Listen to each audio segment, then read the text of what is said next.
ஏர்வாடி தர்கா 851வது மத நல்லிணக்கண சந்தனக்கூடு திருவிழா வெகு விமரிசையாக இன்று அதிகாலையில் நடைபெற்றது. ஆயிரக்கணக்கான பக்தர்கள் சந்தனக்கூட்டை தோளில் சுமர்ந்து வந்து வழிபட்டனர். இதன் பின்னர் சந்தனம் பூசப்பட்டது. ராமநாதபுரம் மாவட்டம் ஏர்வாடியில் இஸ்லாமியர்களின் புனித ஸ்தலமாக கருதப்படும் மகான் குத்பு சுல்தான் சையத் இப்ராஹிம் ஷஹீத் ஒலியுல்லா பாதுஷா நாயகம் தர்கா உள்ளது. இங்கு ஆண்டுதோறும் மத நல்லிணக்கண சந்தனக்கூடு திருவிழா வெகு விமரிசையாக நடைபெறுவது வழக்கம். இந்த நிலையில் சந்தனக்கூடு திருவிழா கடந்த 9ஆம் தேதி கொடியேற்றத்துடன் தொடங்கியது. திருவிழாவின் முக்கிய நிகழ்ச்சியாக சந்தனக்கூடு திருவிழா இன்று நள்ளிரவு இப்ராஹிம் பகுதியில் இருந்து தொடங்கியது. நாட்டிய குதிரைகள் நடனமாடியபடி யானையின் மீது சந்தனம் கொண்டு வரப்பட்டது.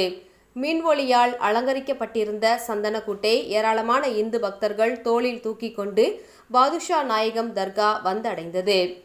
தர்கா ஹக்தார் நிர்வாகிகள் தலைமையில் சிறப்பு தொழுகை நடைபெற்றது.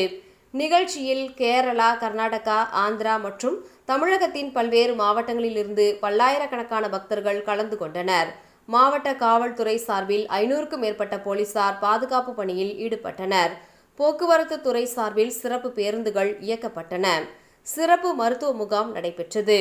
சந்தனக்கூடு திருவிழாவை முன்னிட்டு தர்கா மின் ஒளியால் அலங்கரிக்கப்பட்டிருந்தது.